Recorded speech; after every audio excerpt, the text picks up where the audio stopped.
Hello again. I'm Braddock Supervisor John Cook.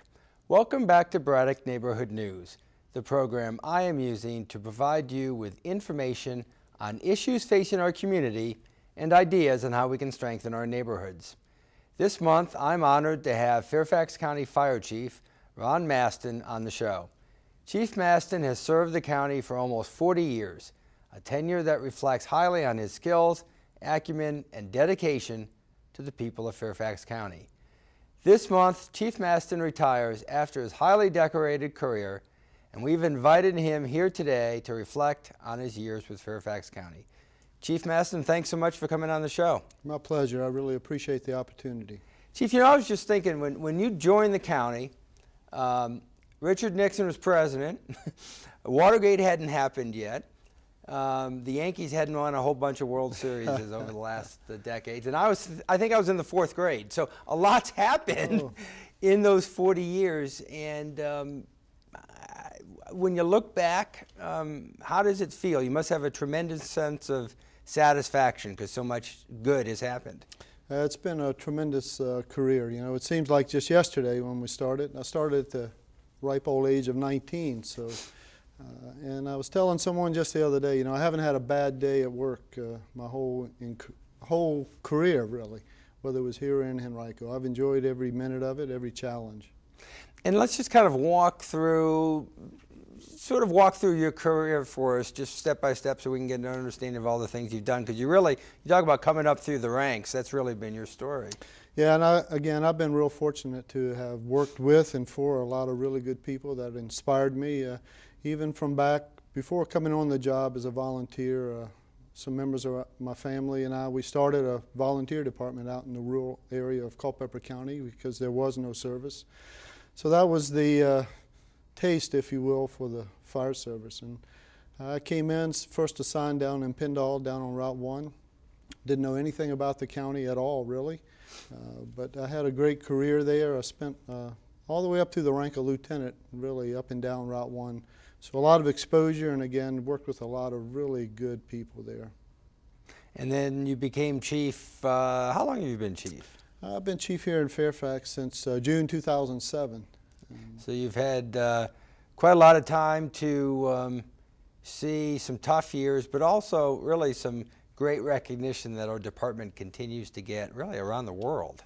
Without a doubt. You know, I tell folks all the time, we have had some challenging times, but I can't think of any place else I'd rather work during difficult times than right here in Fairfax. And the board members and the county government itself and the community are huge supporters of public safety and obviously fire and rescue departments. So it has been some challenging times, but even during those times, we've done a lot of great things and a lot of rewarding things. You know, it's interesting. Fire and rescue has changed so much over the last century. Really, it's less and less fire and more rescue. Less fires than we used to have with a lot of wooden buildings, but much more on the medical side, the paramedics, and how has that really changed firefighting, and kind of how has that evolved over your career? Well, when I came in, we just had basic EMTs, which is, you know, what all of the folks were at the time, and now we have, over the years, transformed into basic EMT and paramedics or advanced life support. And you're correct, you know, a large percentage of our call volume, about 70%, is EMS related. But we're fortunate here that we provide both fire service and EMS service to our community. So we're cross-trained, so our citizens get the best of both worlds, and our firefighters also run medical calls. And how does that compare to other jurisdictions, certainly other suburban jurisdictions? You know, we've, I think, been fortunate to really be able to have a lot of top-of-the-line things here, and how unusual is that? Well, I think the top-of-the-line things that you speak of, again, go back to the support of the community and the board, because it takes funding and it takes someone believing in the things that you try to experiment with and branch out and do that you know are of a good service for those that we are here to serve. But other areas, some provide EMS service. For some, that's a third service. You know, it's a private ambulance company that runs those calls. Obviously, we have looked at that. We've been challenged with that over the years, but I think now across the whole industry, everyone's really coming to believe that a cross-trained fire and EMS agency is the one that gives the taxpayers the best bang for their buck.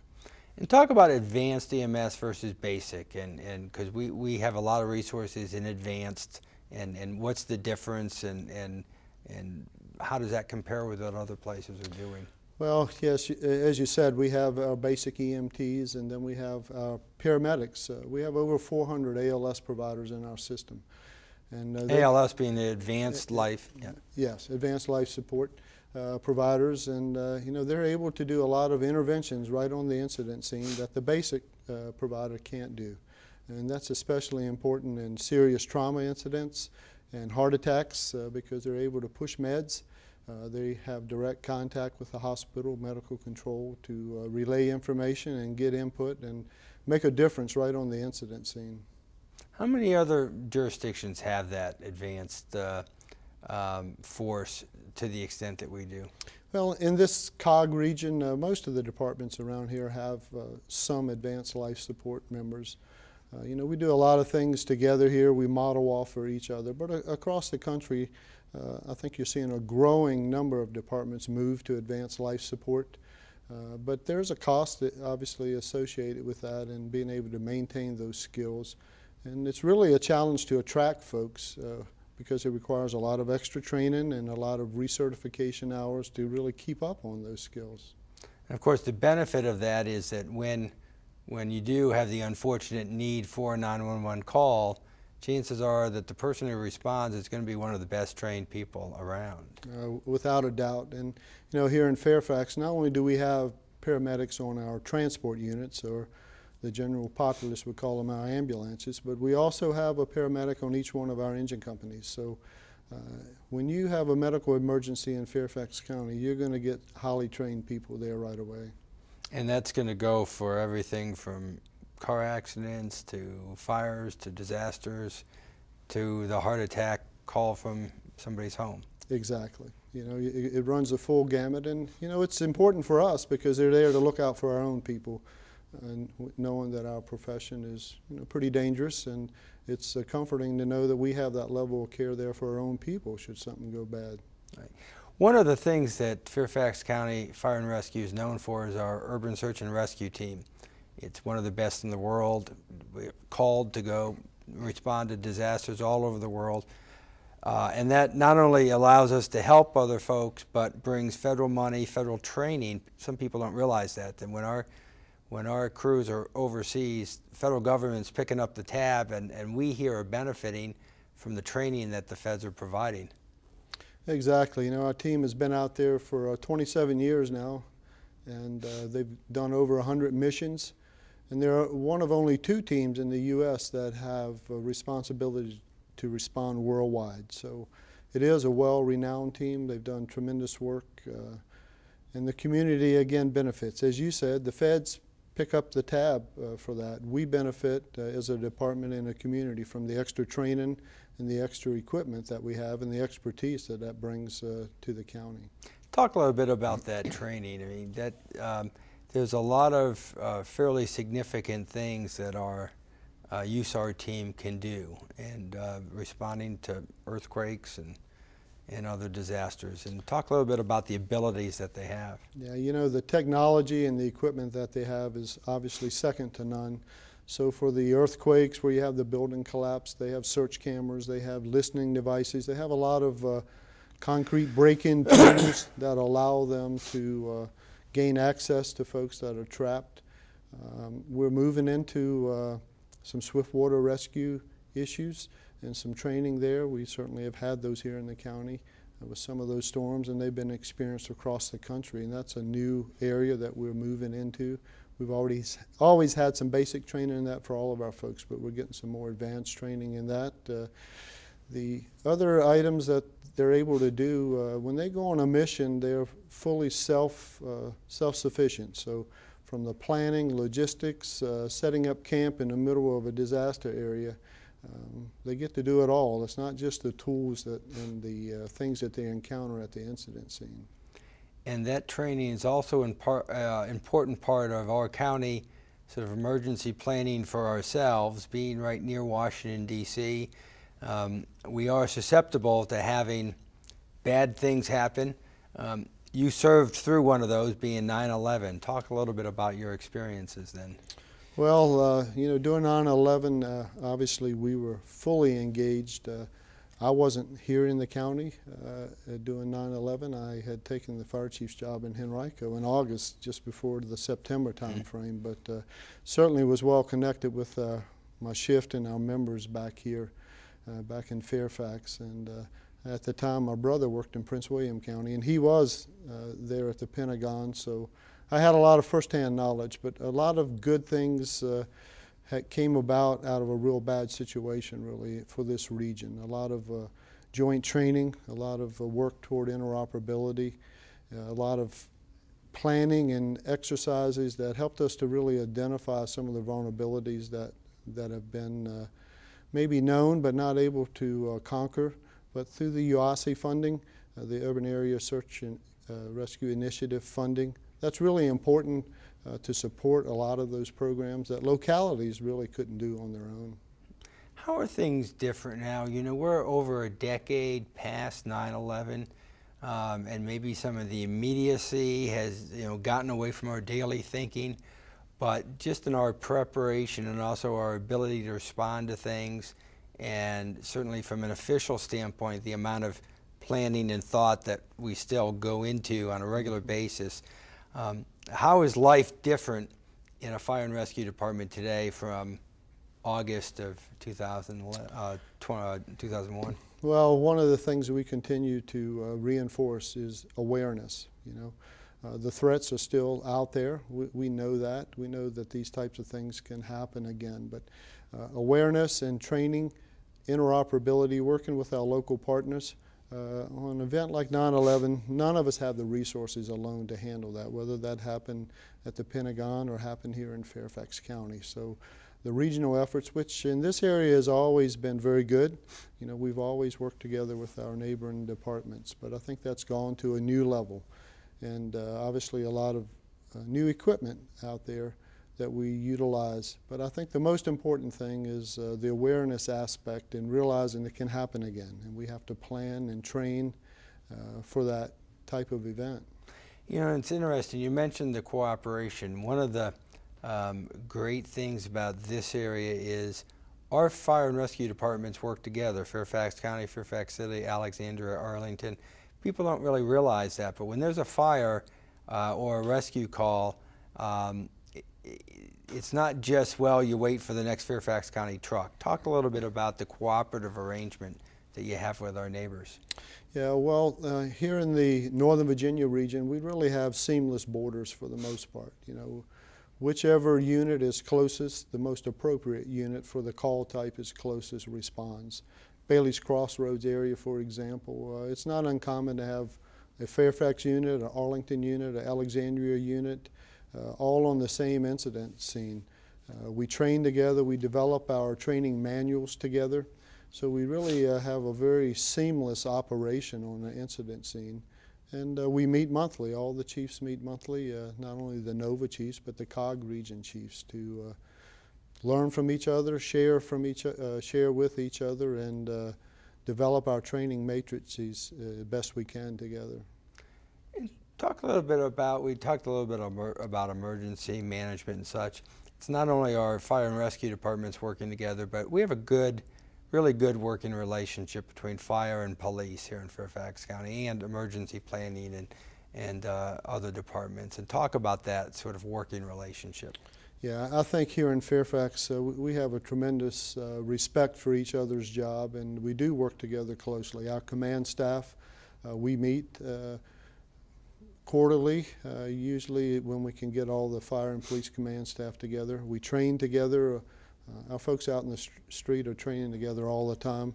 Obviously the school shootings have a lot of attention, and we've done a lot of those drills over the last few years. Again, learning from each other and trying to make sure we have a good, seamless operation should we be confronted with one of those unfortunate events. And looking ahead, while you'll be enjoying retirement, and we'll talk about that in a couple minutes, but let's look ahead in Fairfax County. We have a new public safety building that's going to go up, which is really needed. The Massey building is a mess.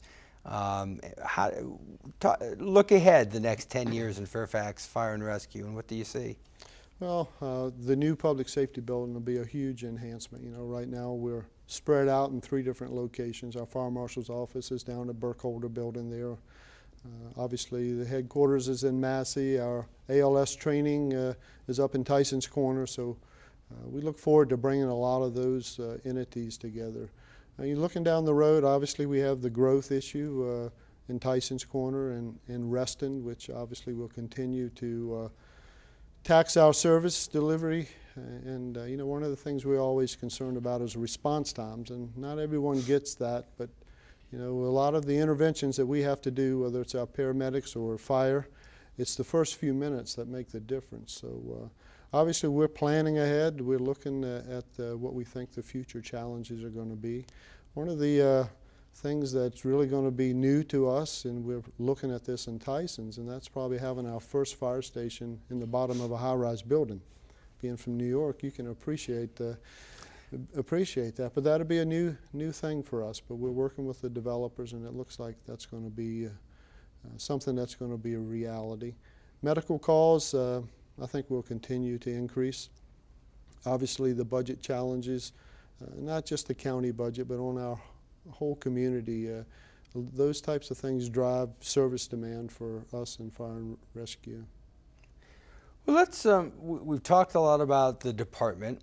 Let's talk about your career a little bit. We started at the beginning with that. You mentioned that you started with a volunteer department out in Culpeper. What was it that inspired you to go into a career of public service? Well, there were a couple of things there. I had a cousin who lived in Montgomery County who was in the fire service, and used to hang out with him sometimes in the summer and go up to the firehouse. So I guess that's where you kind of got the bug. And then back home, the closest fire or ambulance to our homestead was 20 miles away. So basically, if you had a fire, and we did in a tenant house on the farm, it was very little they could do by the time they got there. So that was some inspiration. My brother, he followed the same path. He's older than I. He got involved in the fire service, and then it just seemed like a natural fit of wanting to give back and be a part of the community. We see that a lot with families. We see it in the police department, we see it in fire, where it seems to run in a family. Why is it? Is it just that you sort of get the bug, or is it that it's passed from generation to generation? How's that work? Well, it's probably a combination. One, it's a very rewarding job and a rewarding career. You know, when you get to go out and help people every day, there's a lot of good, rewarding experiences from that. You know, we see people doing their worst time, and if you can make that better, I think that builds upon itself and makes you want to be a part of that. A lot of family tradition, as you said, and I think that gets passed down. Your siblings see the rewarding career that you had, and they want to be a part of that as well. And it's a good job, and really in Fairfax County, it's a great place to work, so why not? That sounds like a good set of reasons. Talk a little bit about how the job changes as you move up the chain, and especially the job of chief. I mean, you've got a big job to oversee a very large department, and with all the coordination with our neighbors in the region. What is a day in the life of the chief of the fire and rescue department like here in Fairfax County? Well, in some ways probably no different than yours, you know, from meeting to meeting, and engaged in a lot of things. It's very fast-paced, which I enjoy. You know, I have a tremendous staff, you know, all of our folks, not only our admin staff, but our folks in the field, so they certainly help make it easier. But it's very challenging. You're on the go all day, into the evening most times, always trying to make things better, and I think that's, for me, the rewarding thing, is trying to improve upon things that are already there, and it's very challenging, and that kind of drives you to want to be a part of it. One of the things that I know you emphasize, the county emphasizes, is prevention in so many different respects, and that goes with fire as well. Talk a little bit about fire prevention activities of the department. I know you've got a booklet to show us as well, and what's the message, and what does the department do to get that message out? Well, as you said, prevention is extremely important. Obviously, being out on the street, running calls is the exciting part, but our main focus is prevention. And I did bring a little pamphlet here. It's called Home Safety. It's in multiple languages, and it's something that's available to all of our community. But we spend a lot of effort focusing on the most vulnerable population, and that's the young and old. We have a life safety education section that go out to the schools. We go out to the older communities and try to remind them about awareness of things that can go wrong. Obviously, the young audience is experimenting with things, and then our older group, cooking fires, wearing the robe around the stove, maybe just not getting around very well and knocking over something. So trying to make their environment safe is one of the key things. March 9th, we just finished our smoke detector giveaway. We installed over 180 smoke detectors in homes, smoke alarms out there in homes. That's the best line of defense, just getting folks to, one, have them, and two, to keep the battery in them. So we target change the clock, change the battery. Twice a year we pick various parts of the community and we go out and do that. The brochure you were showing us, you reference the fact it's in several different languages, and of course about a third of our county residents now are foreign born. They maybe grew up in different cultures, maybe not all with the prevention knowledge or that we teach here, but also language issues. How does that come into play on a fire and rescue call? Well, it's obviously very challenging. Oftentimes we find that the younger generation there can communicate with us because they're bilingual. Obviously through our recruitment efforts, we try to recruit a very diverse workforce, and when we assign those folks, sometimes it's important to put folks that speak maybe at least some of the languages that are out there. There are many, as you know, to help with that communication on incident scenes. But it is very challenging, especially for our EMS folks. We have some prompts out there that help us with some of the basic terminology that we try to utilize. Obviously, there's some technology out there now that helps us as well. One of the many things that we do, our department coordinates with our volunteer fire departments in the county, and we still have a number of those that really are a great partner with your department. And talk about that relationship. Yeah, we have 12 volunteer organizations out there, and they're a huge supplemental force for the county. All of our stations are staffed 24/7 with career folks, and then we have the 12 volunteer organizations that put units in service. We have over 300 operational members out there. I often brag about the fact that we've got one of the best systems in the country, really. We're a combination system supported by our volunteers. Not only do they maintain the buildings to a large degree, but they buy apparatus, and as you know, that's very expensive. So we have a shared interest, I like to say we have a shared interest in providing service to the community, and we just are fortunate to have the volunteers to supplement what the paid staff is able to do. Volunteerism is something that I talk about a lot. It's something that Fairfax County is known for. You're a big volunteer. Your department is played a great role in Toys for Tots and Fill the Boot. You've been involved in 4-H, coach basketball. Talk about your volunteer work both as an individual and in the department. Well, I think giving back to the community is something that obviously has been a part of my whole life.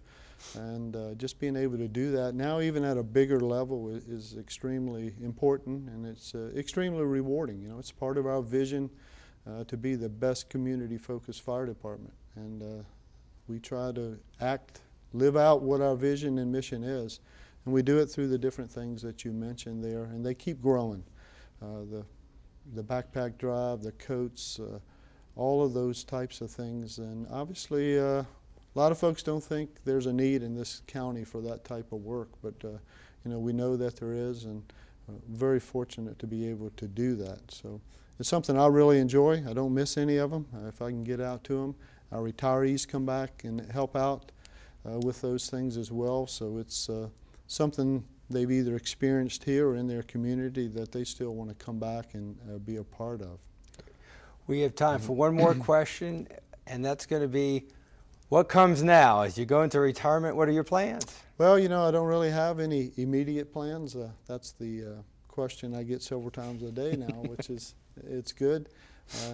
Staying busy, I haven't really focused on it. I was joking with my wife not long ago here, May 7th will be here soon, and we don't really know what we're doing on May 8th. So it's not a bad thing.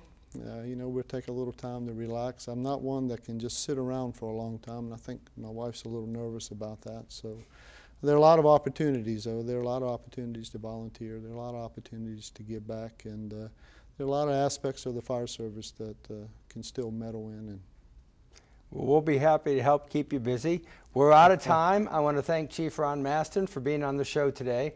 His unparalleled service to Fairfax County has spanned 5 decades. He leaves behind one of the premier fire and rescue departments in the country, a recognition that wouldn't have been possible without his hard and dedicated work. I hope you've enjoyed this segment of Braddock Neighborhood News. Thank you for watching. If you have any questions, comments, or other needs, please contact my office at 703-425-9300 or email braddock@fairfaxcounty.gov. Tune in next month for another edition, and please remember to look for ways to volunteer. Your community needs you.